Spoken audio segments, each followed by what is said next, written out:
আসসালামু আলাইকুম। শরীরে অতিরিক্ত মেদ আজকালকার যুগে খুবই কমন একটি সমস্যা। বিশেষ করে ইয়াং জেনারেশনের মধ্যে এই অতিরিক্ত মেদের প্রবণতাটা খুব বেশি দেখা যায়। কারণ আমাদের ইয়াং জেনারেশন খুবই ফাস্ট ফুডে এডিক্টেড। সো দেখা যায় যে ফুড হ্যাবিটটা ঠিক না হওয়ার কারণে এবং আরেকটা জিনিস যেটা যে আমাদের লাইফ সাইকেল বা লাইফ স্টাইলটা ঠিক না হওয়ার জন্য দেখা যায় যে অতিরিক্ত মেদ, অবাঞ্ছিত মেদ শরীরে বিভিন্ন জায়গায় জমা হয়। সো এই অবাঞ্ছিত মেদ শরীরে বিভিন্ন জায়গায় কেন হয় এবং কিভাবে আপনারা এই অবাঞ্ছিত মেদটা প্রিভেন্ট করতে পারেন, কিভাবে এটা ট্রিটমেন্ট নিতে পারেন সে সম্পর্কে আজকে আলোচনা করব। আমি doctor Israt Jahan, skin anti ageing, hair laser and cosmetic specialist. আজকে কথা বলছি অবাঞ্ছিত মেদের চিকিৎসা, অবাঞ্ছিত মেদের কারণ, অবাঞ্ছিত মেদের প্রিভেনশন এবং অবাঞ্ছিত মেদের ট্রিটমেন্ট সম্পর্কে। সো প্রথমে যদি আসি যে অবাঞ্ছিত মেদ কেন হয়, তো প্রথম যে কারণটা আমি বলবো সেটা হচ্ছে বংশগত কারণ। অনেকের দেখা যায় যে জেনেটিক্যালি মোটা হয়, সে খাওয়া দাওয়া, তার খাওয়া দাওয়া ঠিক আছে, তার লাইফস্টাইল ঠিক আছে, সব কিছুই ঠিক আছে, কিন্তু তারপরেও দেখা যাচ্ছে যে সে একটা বয়সের পর মুটিয়ে যাচ্ছে। সো এই জিনিসটা কিন্তু একেবারে সে বংশগতভাবে পায়। আবার কারো কারো ক্ষেত্রে দেখা যায় যে ফুড হ্যাবিট একেবারেই ঠিক নেই। দেখা যায় যে সকালে যেটা খাওয়ার সেটা দুপুরে খায়, আবার দুপুরে যেটা খাওয়ার সেটা একেবারে রাতে খেয়ে ফেলে, এবং ফুডের মধ্যে দেখা যায় যে কার্বোহাইড্রেট, প্রোটিনের পরিমাণ অনেক বেশি, কার্বোহাইড্রেটের পরিমাণ অনেক বেশি রেখে ফেলে। সো একটা ব্যালেন্স ডায়েটের মধ্যে থাকে না। ওয়াটার কনজিউম দেখা যায় যে অনেক কম করে, ওয়াটারের বদলে দেখা যায় যে বিভিন্ন ধরনের কোল্ড ড্রিঙ্কস খায়, তারপর হচ্ছে বিভিন্ন ধরনের স্পাইসি খাবার খায়, ফাস্ট ফুড খায়। তো সেক্ষেত্রে দেখা যায় যে শরীরে মেদটা বাড়ে। আবার আমাদের লাইফস্টাইল যদি এমন হয় যে আমরা দিনের বেলা বেশি ঘুমাই এবং রাতের বেলা একেবারেই না ঘুমাই, সেক্ষেত্রে দেখা যায় যে শরীরের ভালো হরমোনগুলো কাজ করে না, যেই হরমোনগুলো আমাদের মেটাবলিজমে আমাদেরকে হেল্প করবে। তো সেক্ষেত্রেও কিন্তু এই অবাঞ্ছিত মেদটা শরীরে জমতে পারে। সো এই অবাঞ্ছিত মেদ প্রিভেন্ট করবেন কিভাবে আপনারা? অবাঞ্ছিত মেদ শরীরে বিভিন্ন জায়গায় হতে পারে। এটা হতে পারে আমাদের পেটে, এটা হতে পারে আমাদের আর্মসে, এটা হতে পারে আমাদের হিপ জোনে। সো যে কোনো জায়গায় অবাঞ্ছিত মেদ হতে পারে।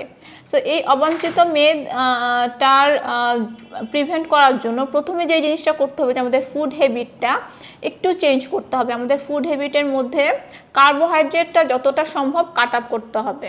বিশেষ করে আফটার 30 কার্বোহাইড্রেটটা যতটা সম্ভব তত কম খেতে হবে। যতটা সম্ভব অ্যান্টিঅক্সিডেন্টযুক্ত যে খাবারগুলো আছে, শাকসবজি, তারপর হচ্ছে ফ্রুটস, এগুলো একটু বেশি পরিমাণে খেতে হবে।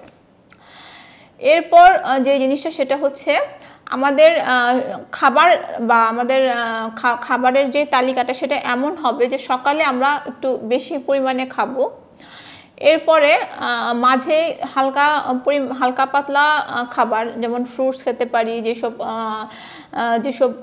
যেসব খাবারের মধ্যে প্রোটিন আছে কিন্তু কার্বোহাইড্রেট নাই, কার্বোহাইড্রেট ফ্রি যেসব খাবার আছে সেগুলো মাঝখানে একটা স্ন্যাক্স হিসেবে নিতে পারি। এতে করে যেটা হয় যে দুপুরে আমাদের যে কার্বোহাইড্রেট ক্রেভিংটা থাকে, কার্বোহাইড্রেট ক্রেভিংটা অনেক কমে যায় এবং আমরা হচ্ছে ভাত কম খেলেও আমাদের পেটের খিদাটা মিটে যায়। সকাল এবং দুপুরের মাঝখানে টাইমটার মধ্যে যে কোনো একটা ফ্রুটস রাখতে পারি, দেশি ফ্রুটসগুলো যেমন হচ্ছে পেয়ারা, আমড়া বা বাদাম, এগুলো রাখতে পারি। এবং অবশ্যই হচ্ছে দিনে 3 থেকে 4 বার গ্রিন টি খেলে দেখা যায় যে আমাদের মেটাবলিজমটা অনেক বেশি ফাস্ট হয়। বিকেলের দিকে আমরা খাবারের মধ্যে ছোলা রাখতে পারি। তারপর হচ্ছে কিছু কিছু স্ন্যাক্স আছে বাজারে পাওয়া যায় একেবারে কার্বোহাইড্রেট ফ্রি, ফ্যাট ফ্রি, এগুলো একটা রাখতে পারি। এবং রাতে 8টার মধ্যে অবশ্যই খাবার শেষ করতে হবে, এবং যাদের বয়স 30-র উপরে তারা অবশ্যই কার্বোহাইড্রেট রাতে খাবেন না এবং 8টার মধ্যে খাবার শেষ করবেন, এবং রাতে শুতে যাওয়ার আগে অবশ্যই গ্রিন টি রাখবেন। সো এই জিনিসগুলো ফলো করার পাশাপাশি ডেইলি অবশ্যই 30 মিনিট এক্সারসাইজ করতে হবে। ডেইলি 30 মিনিট এক্সারসাইজ আপনার বডির ফিটনেসটা যেমন বাড়ায়, ঠিক তেমনি হচ্ছে আপনার মেন্টাল হেলথকেও অনেকটা বুস্ট আপ করে। এরপর হচ্ছে যাদের অলরেডি শরীরে অতিরিক্ত মেদ জমে গেছে তারা কি করবেন, তাদের ক্ষেত্রে কিন্তু বেশ কিছু অ্যাডভান্স প্রসিডিউর এখন বাংলাদেশে চলে এসেছে।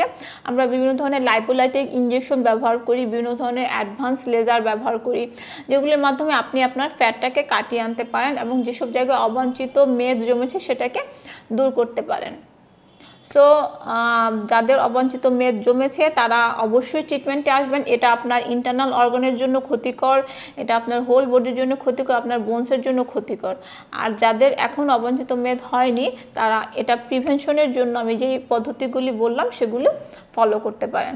সো আমার ভিডিওটি ভালো লেগে থাকলে অবশ্যই শেয়ার করবেন এবং চ্যানেলটি সাবস্ক্রাইব করবেন। সবাই ভালো থাকবেন।